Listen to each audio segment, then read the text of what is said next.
ما الذي يفرق بيننا وبينهم؟ منهج السلف، لأن السلف هم الذين فهموا الكتاب والسنة وساروا عليهما، فنحن نتبع السلف الصالح. بسم الله والحمد لله والصلاة والسلام على رسول الله وعلى آله وصحبه ومن تبعهم بإحسان إلى يوم الدين. أما بعد، السلام عليكم ورحمة الله وبركاته. الحمد لله. அல்லாஹ்வின் அடியார்களே, அடுத்த ஒரு மிக முக்கியமான ஒரு நினைவூட்டல், சுருக்கமான ஒரு விஷயம். சுப்ஹானல்லாஹ், இங்கே வந்ததிலிருந்து இந்த 2 போன வருடமும் பார்த்தேன். சுப்ஹானல்லாஹ், இந்த சில இடங்களில் இந்த பத்ரு ஆண்டு விழா என்ற ஒரு விஷயத்தை நாம் பார்க்கிறோம். பத்ரு ஆண்டு விழா என்று பார்க்கிறோம். சுப்ஹானல்லாஹ், அல்லாஹ்வின் அடியார்களே, மார்க்கம் இதை அனுமதித்திருக்கிறதா? அன்பான ஒரு வேண்டுகோள். சுப்ஹானல்லாஹ், பிதஅத்திற்கு ஒருபோதும் துணை போகாதீர்கள். அல்லாஹ்வின் தூதர் ஸல்லல்லாஹு அலைஹி வஸல்லம் அவர்களுடைய தெளிவான ஹதீஸுகள், எல்லா விஷயங்களையும் நாம் பார்க்கிறோம். சுப்ஹானல்லாஹ், ஒவ்வொரு மிம்பரிலும் ஏறும் பொழுது சுப்ஹானல்லாஹ் என்ன படிக்கிறோம்? வஷர்ரல் உமூரி முஹ்தஸாத்துஹா வகுல்லு முஹ்தஸத்தின் பித்ஆ. என்ன அர்த்தம் இது? காரியங்களில் கெட்ட காரியம் புதியதான உருவாக்கப்பட்ட காரியம். அப்படி என்றால் என்ன? ஃப்ளைட்டு கெட்ட காரியமா? புதியதாக உருவாக்கப்பட்ட காரியம். எதை பற்றி பேசிக் கொண்டிருக்கிறோம்? வணக்க வழிபாடுகளை பற்றி பேசிக் கொண்டிருக்கிறோம். அல்லாஹ் நம்மை நேர்வழியிலே செலுத்துவானாக. அல்லாஹ்வின் அடியார்களே, அல்லாஹ் இறக்கினாத மார்க்கம் அல்ல இந்த பத்ர் ஆண்டு விழா என்று நடத்துபவர்கள். அல்லாஹ்வை அஞ்சிக் கொள்ள வேண்டும். அப்பாவி மக்களை தங்களுடைய பொருளாதாரத்தை கொடுத்து, அந்த மக்களுக்கு ஒன்றுமே தெரியாது, குர்ஆன் என்றால் என்ன, குர்ஆனை ஓதக்கூட தெரியாத அப்பாவி மக்களை தலைவர், சுப்ஹானல்லாஹ், பொருளாளர் என்ற ஒரு பட்டங்களை கொடுத்து அந்த மக்களிடம் இப்படிப்பட்ட பிதஅத்துகளை தங்களுடைய பணத்தின் மூலமாக எங்கேயோ ஒரு சில மதரசாக்களில் வரக்கூடிய பணத்தை அந்த மக்களுக்கு, பொதுமக்களுக்கு அனுப்பி வைத்து இதை செய்யுங்கள் என்று அவர்களை தூண்ட வைத்து, சுப்ஹானல்லாஹ், அல்லாஹுடைய பரக்கத்தையும் அல்லாஹுடைய ரஹமத்தையும் அடையாத மக்களாக அவர்கள் ஆக்கி கொண்டிருக்கிறார்கள். அல்லாஹ் நம்மை நேர்வழியை செலுத்துவானாக. ஒரே ஒரு கேள்விதான். நீங்கள் சொல்லக்கூடிய இந்த விஷயம் இது மார்க்கத்தில் இருக்கிறதா என்று கேட்டால் போதுமானது. சுப்ஹானல்லாஹ், அப்படி அவர்கள் ஏதேனும் ஒரு சில விஷயங்களில் ஆதாரம் என்று கொடுத்தால் அதை மார்க்கம் படித்த உலமாக்களிடம், கல்வி கற்ற அறிஞர்களிடம் கேட்டு தெரிந்து கொள்வது கடமையாக இருக்கின்றது அல்லவா? சுப்ஹானல்லாஹ், அல்லாஹ்வை நினைவு கூறுவது அல்ஹம்துலில்லாஹ் அனுமதிக்கப்பட்ட விஷயம். யாரும் மாற்று கருத்து அல்ல. யார் இதை மாற்று கருத்தில் கூறினோம்? சுப்ஹானல்லாஹ், அல்லாஹ்வை நினைவு கூறுவது என்பது அனுமதிக்கப்பட்ட செயல். ஆனால் அல்லாஹ்வின் அடியார்களே, எந்த முறையில் நாம் அல்லாஹ்வை வணங்க வேண்டும் என்பதையும் நமக்கு அல்லாஹ்வின் தூதர் முழுவதுமாக காட்டி தந்து போய்விட்டார்கள். நாம் நினைத்த நேரத்தில் எல்லாம், நாம் நினைக்கும் வழியில் எல்லாம் அல்லாஹ்வை நெருங்கிடுவது அல்ல. அல்லாஹ்வை எப்படி, நல்லதாக கவனியுங்கள், அல்லாஹ்வை நினைவு கூறுவது அல்லாஹ்வின் தூதர் சொல்லிவிட்டார்கள். அப்போ நாம் எப்படி வேணாலும் நினைவு கூறிக்கொள்ளலாம். அல்ல, அல்லாஹ்வை இப்படித்தான் நினைவு கூற வேண்டும் என்றுதான் அல்லாஹ்வின் தூதர் சொன்னார்கள். வித்தியாசம் இருக்கிறது.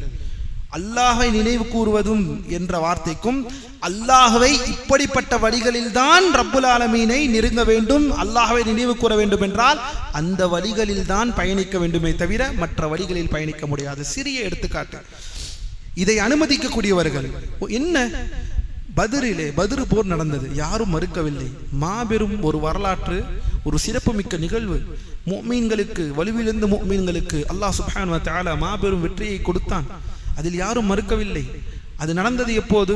அதிகமான ஆசிரியர்களை வரும் பொழுது 17வது ரமதானிலே பத்ரு போர் நடந்தது என்று வருகிறது.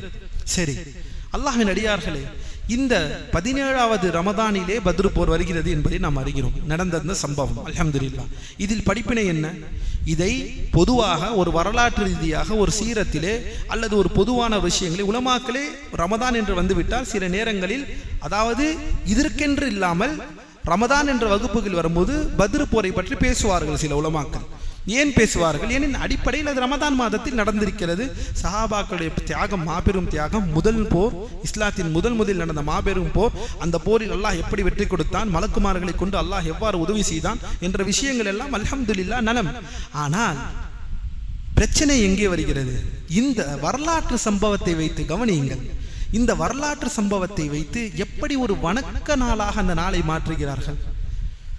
அதற்கென்று பிரத்யேகமான ஒரு இடத்தை உருவாக்கி அதற்கென்று பிரத்யேகமாக எங்கே எப்படியாவது ஒரு ஓட்டை கிடைக்குமா பிதஅத் செய்வதற்கு? சுப்ஹானல்லாஹ், ஏதாவது ஒரு வழி கிடைக்குமா அல்லாஹ்விடம், அல்லாஹ்வின் மார்க்கத்தில் பிதஅத்தை செய்வதற்கு ஒரு வழி கிடைக்குமா என்றால் அது தேடி தேடி செல்கிறார்கள். சுப்ஹானல்லாஹ். ஷைத்தான் ஜெயித்து கொண்டே போகிறான், வெற்றி அடைந்து கொண்டே செல்கிறான்.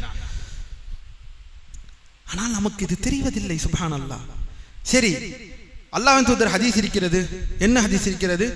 அல்லாஹ்வுடைய பள்ளியில் யாரெல்லாம் அல்லாஹ்வை நினைவு கூறுகிறார்களோ, சரி, முஸ்லிமிலே வந்திருக்கிறது. அதே போல அல்லாஹ்வின் தூதர் ஸல்லல்லாஹு அலைஹி வஸல்லம் ஒரு முறை செல்கிறார்கள். அங்கே சஹாபாக்கள் எல்லாரும் சூழ்ந்து அமர்ந்திருக்கிறார்கள். அமர்ந்திருப்பதை பார்த்து அல்லாஹ்வின் தூதர் ஸல்லல்லாஹு அலைஹி வஸல்லம் கேட்கிறார்கள், என்ன செய்தீர்கள்? யா அல்லாஹ், நாங்கள் அல்லாஹ்வை நினைவு கூறுகிறோம், அல்லாஹ்வை நினைவு கூறுகிறோம். சரி என்று அல்லாஹ்வின் தூதர் பாராட்டி செல்கிறார்கள். சரி, இது முஸ்லிமிலே பதிவு செய்யப்பட்டது. இது இரண்டும் ஆதாரமா? இது இரண்டும் ஆதாரம். சுப்ஹானல்லாஹ். அல்லாஹ்வின் அடியார்களே, அல்லாஹ்வை நினைவு கூறுவது ஹராமா? அப்போ அல்லாஹ்வை நினைவு கூர், அந்த ஹதீஸில் என்ன வந்திருக்கிறது? ஹதீஸ்களில் அல்லாஹ்வை நினைவு கூறுவது என்பது எப்படி நினைவு கூற வேண்டும் என்ற அந்த வழிமுறைகளை சரியாக செய்வதை அல்லாஹ்வின் தூதர் அங்கே அங்கீகரித்திருக்கிறார்கள். நீங்கள் சொல்லக்கூடிய இந்த வகையான வழிபாட்டிற்குத்தான் என்ன ஆதாரம் என்று கேட்கிறோம். ஆதாரம் என்னவென்று கேட்டால் நினைவு கூறுவது ஆதாரம் என்று காட்டுவீர்களா? முஸ்லிம் அல்லாஹ்வை நினைவு கூறதான் வேண்டும். சஹாபாக்கள் எல்லா நேரங்களிலும் அல்லாஹ்வை நினைவு கூர்ந்தார்கள். எல்லோரும் அமர்ந்து அல்லாஹ்வை நினைவு கூறியிருக்கிறார்கள். அவர்களுடைய தொழுகையில் அமர்ந்திருக்கிறார்கள், அவர்களுடைய வகுப்பு நடக்கக்கூடிய இடங்களில் அமர்ந்திருக்கிறார்கள், அல்லாஹ்வை நினைவு கூறியிருக்கிறார்கள். இதை எப்படி நீங்கள் உங்களுடைய திக்ர் மஜ்லிஸுக்கும் பத்ர் போர் மஜ்லிஸுக்கும் நீங்கள் ஆதாரம் எடுக்க முடியும்? அல்லாஹ்வை நினைவு கூறு என்பது பொதுவான அடிப்படை விஷயம். இது சுப்ஹானல்லாஹ். எத்தனை முறை அல்லாஹ் சுப்ஹானஹு வ தஆலா திருமறையிலே அல்லாஹ்வை நினைவு கூறுவதை பற்றி கூறுகிறான். இந்த ஹதீஸை எடுத்துக்கொண்டு நீங்கள் ஆதாரம் காட்டுகிறீர்கள் இந்த அப்பாவி மக்களிடம். அல்லாஹ்வை நீங்கள் அஞ்சிக் கொள்ள வேண்டாமா? சுனனு தாரிமியிலே பதிவு செய்யப்பட்ட இந்த அஸருக்கு, இந்த ஹதீஸில் இந்த அஸருக்கு, இப்னு மஸ்ஊத் அவர்களுடைய அஸருக்கு பதில் சொல்லுங்கள். உங்களுக்கு உண்மையிலேயே நீங்கள் இதை சத்தியம் என்று நீங்கள் சொல்லக்கூடியவர்கள் இதற்கு பதில் சொல்லுங்கள். அல்லாஹ் நம்மை நேர்வழியை செலுத்துவானாக. சரி, அதே போல அந்த மக்கள் அல்லாஹ்வின் தூதர் ஸல்லல்லாஹு அலைஹி வஸல்லம் மறைந்ததற்கு பிறகு இப்னு மஸ்ஊத் ரலியல்லாஹு அன்ஹுவிடம் செய்தி வருகிறது. ஒரு கூட்டம் பள்ளியில் அமர்ந்திருக்கிறார்கள். பள்ளியில் அமர்ந்து அல்லாஹ்வை நினைவு கூறுகிறார்கள். சரி, நினைவு கூறுனது தப்பா? நினைவு கூறுனது நினைவு கூறுகிறார்கள். எப்படி நினைவு கூறினார்கள்? அதுதான் நீங்க கேள்வி. அதுதான் நாமும் கேட்கிறோம். எப்படி நினைவு கூறுகிறீர்கள்? யார் கொடுத்த ஆதாரம்? யார் செய்தால் உங்களுக்கு முன்னால் இதை? எந்த கூட்டம் செய்தது? எந்த சஹாபாக்கள் செய்தார்கள்? இந்த நாளில், இந்த ரமதானில் அமர்ந்து திக்ர் மஜ்லிஸ், சுப்ஹானல்லாஹ், இருட்டடி மஜ்லிஸ், தௌபா மஜ்லிஸ், இப்படிப்பட்ட மஜ்லிஸ்களை உருவாக்குவதற்கு உங்களுக்கு என்ன அதிகாரம் இருக்கிறது மார்க்கத்தில்?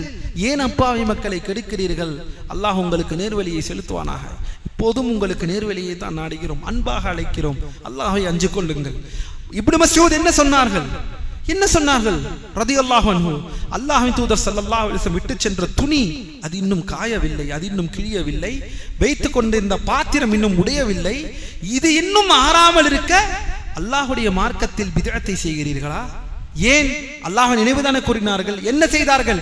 கற்களை கொண்டு ஒருவர் 100 முறை அல்லாஹ் அக்பர் சொல்லுங்கள், ஒருவர் 100 முறை சுப்ஹானல்லாஹ் சொல்லுங்கள், ஒருவர் 100 முறை அல்ஹம்துலில்லாஹ். பாருங்கள், வழிமுறை அதுதான் பித்அத். வழிமுறை எப்படி அல்லாஹ்வை வணங்குவதல்ல. அல்லாஹ்வின் அடியார்களே, அல்லாஹ்வை வணங்குவது அடிப்படை.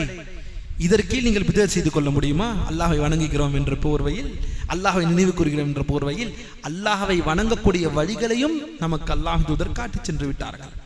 அதை நாம் அதிக பிரசங்கித்தனம் செய்ய மாட்டோம். ஏன் இப்னு மஸ்ஊத் மாபெரும் சஹாபி ஏன் தடுத்தார்கள்? அல்லாஹ்வை நினைவு கூறுகின்ற பெயரில் நீங்கள் பித்அத்தை செய்யாதீர்கள், வைஹக்கும், உங்கள் மீது அழிவாக உண்டாகட்டும் என்று சொன்னார்கள் அந்த மனிதர்களை பார்த்து. ஏன்? அல்லாஹ்வை நினைவு கூறுகிறோம் என்ற பெயரில் நீங்கள் பித்அத்தை செய்கிறீர்கள். இவ்வாறு எங்கள் சஹாபாக்கள் நாங்கள் செய்ததில்லை, நாங்கள் பார்த்ததில்லை. அல்லாஹ் ஒருபோதும் எங்களுக்கு இதனால் எத்தனை முறை நடந்தது? பத்ர் நடந்து எத்தனை வருடங்கள் இருந்தார்கள் ஸல்லல்லாஹு அலைஹி வஸல்லம். சுப்ஹானல்லாஹ். ஏன் எங்கேயும் அவர்கள் அல்லாஹ்வின் தூதரை நினைவு கூறாத ஒரு நாளை, சஹாபாக்கள் தங்களுக்கு மத்தியில் நினைவு கூறாத நாளை உங்களுக்கு யார் காட்டினது? அப்படியே நீங்கள் மத்ஹப் ரீதியாக பேசக்கூடியவர்களை பார்த்து சொல்கிறேன். ஷாஃபிஈயா மத்ஹபிலே இமாம் ஷாஃபிஈ ரஹிமஹுல்லாஹ் போன முன் சென்ற தலையாய ஷாஃபிஈயா மத்ஹபில் இமாம்கள் இதை செய்திருக்கிறார்களா என்ற ஒரு ஆதாரத்தை காட்டுங்கள். உங்களால் காட்ட முடியுமா? மதுஹபை கொண்டும் அந்த சத்திய மதுஹபிலே அந்த மதுஹபில் இருக்கக்கூடிய சத்திய உலமாக்கள் தௌஹீதுடைய சிந்தனையும் தௌஹீதுடைய நிலைப்பாட்டையும் அஹ்லுஸ் சுன்னah வல் ஜமாஅத்தின் கொள்கையில் சிறந்து நின்ற உலமாக்கள் இமாம் ஷாஃபிஈ ரஹிமஹுல்லாஹ் அவர்கள் அடிவந்த உலமாக்கள். அவர்கள் வழியிலா நீங்கள் இருக்கிறீர்கள்? அல்லாஹ் உம்மை நேர்வழியில் செலுத்துவானாக. என்ன ஆதாரம் இருக்கிறது அல்லாஹ்வின் அடியார்களே? இதெல்லாம் பிதஅத்தாகத்தான் இருக்கிறது. அல்லாஹை வணங்குவது என்ற வழிமுறை என்பது அல்லாஹ்வின் தூதர் நமக்கு காட்டி தந்த வழிமுறையாகத்தான் இருக்க முடியும். அப்படி இல்லை என்றால் அல்லாஹ்வின் தூதர் காட்டித்தராத வழியை விட நீங்கள் ஒரு வழியை கடைபிடித்து விட்டீர்கள் அல்லாஹ்விடம் நெருங்குவதற்கு. சுப்ஹானல்லாஹ், எப்பேற்பட்ட ஒரு இழிச்சொல் இது அல்லாஹ்வின் தூதர் மீது நாம் செய்ய வேண்டியது. அல்லாஹ்விடம் நெருங்குவதற்கு அல்லாஹ்வின் தூதர் அனைத்தையும் காட்டிவிட்டார்களா அல்லவா? அப்புறம் எங்கேருந்து வந்தது இந்த மஜ்லிஸ், இந்த திக்ர் மஜ்லிஸ்? சுப்ஹானல்லாஹ், பத்ர் ஆண்டு விழா. என்ன பத்ர் ஆண்டு விழா? எந்த சஹாபாக்கள் செய்தார்கள்? சுப்ஹானல்லாஹ். இப்படியெல்லாம் பொதுவான வாக்கியங்களை வைத்து மனிதர்கள் மக்கள் வழிகெடுக்கப்படுகிறார்கள். என்ன கேட்டால் என்ன நல்லது தானே செய்கிறார்கள். என்னது இப்னு மஸ்ஊத் விட்டு இருக்க வேண்டியதானே, நல்லது தானே செய்தார்கள் என்று ஏன் துரத்தினார்கள்? இப்னு மஸ்ஊத் நல்லது தானே செய்கிறார்கள், அல்லாஹ்வை நினைவு தானே கூறுகிறார்கள் என்று விட்டு இருக்கலாமே. அதற்கு இல்லைன்னா ஏன் இத்தனை பிரச்சனைகள்? எல்லா பிதஅத்தும் அல்ஹம்துலில்லாஹ் எல்லாம் நல்லது தானே செய்கிறார்கள், அல்லாஹ்வின் பெயரில் தானே செய்கிறார்கள். இந்த மாநபிக்கு என்ன மரியாதை? சுப்ஹானல்லாஹ். அப்போ இந்த நபிக்கு என்ன மரியாதை, இந்த நபிக்கு என்ன கண்ணியம்? அல்லாஹ்விடம் நெருங்குவதற்கான எல்லா வழிகளையும் காட்டி தந்த இந்த நபிக்கு என்ன கண்ணியத்தை நாம் தருகிறோம்? ஆளுக்கால் ஒரு வழியை நாம் பயன்படுத்தி கொண்டால், ஆளுக்கால் ஒரு வழியை அல்லாஹ்விடம் நெருங்குவதற்கு இதற்கெல்லாம் நாம் துணை போகிறோம். காசு தருகிறார்கள் என்ற அந்த பேனரை மாட்டிக்கொண்டு இருக்கிறீர்கள். இங்கும் அங்கும் தெருவாக. ஆதாரம் இருக்கிறதா நீங்கள் செய்யக்கூடியதிலே? அது எங்கே ரஹமத் வரும்? அது பிதஅத்தாக தான் இருக்கிறது. அது மறுக்கப்படக்கூடிய வணக்க வழிபாடாகத்தான் இருக்கும் என்பதில் எந்த ஐயப்பாடும் இல்லை. அன்பாக அழைக்கிறோம் அல்லாஹ்வின் அடியார்களே, அல்லாஹ்விடம் திரும்புங்கள், சுன்னாவின் பால் திரும்புங்கள். நமக்கு எது அல்லாஹ் வணக்கம் என்று காட்டினானோ, எதெல்லாம் வணக்கம் என்று அதுவே நமக்கு போதுமானது. அல்லாஹ் நம்மை நேர்வழியிலே செலுத்துவானாக. இப்படிப்பட்ட இந்த விஷயங்களுக்கு ஒருபோதும் நம் மக்கள் பொருளாதார உதவி செய்து வழங்குவதோ அல்லது ஏதாவது முறையில் இவர்களுக்கெல்லாம் உதவுவது அல்லாஹ் நம்மை பாதுகாக்க வேண்டும். தடை செய்யப்பட்ட விஷயங்களாக இருக்கிறது. இந்த விஷயங்களை நம் மக்களுக்கு எத்தி செல்ல வேண்டும். அல்லாஹ் நம்மை நேர்வழியை செலுத்துவானாக. வகூலு கௌலி ஹாதா வஸ்தக்ஃபிருல்லாஹி வலக்கும். சுப்ஹானக்கல்லாஹும்ம பிஹம்திக அஷ்ஹது அல்லா இலாஹா இல்லா அன்த அஸ்தக்ஃபிருக வ அத்தூபு இலைக். அஸ்ஸலாமு அலைக்கும் வரஹ்மத்துல்லாஹி வபரகாத்துஹு. أقول بيننا وبينكم السلف، بيننا وبينكم الكتب. كان أحمد يقول البدع بيننا وبينكم الجنائز.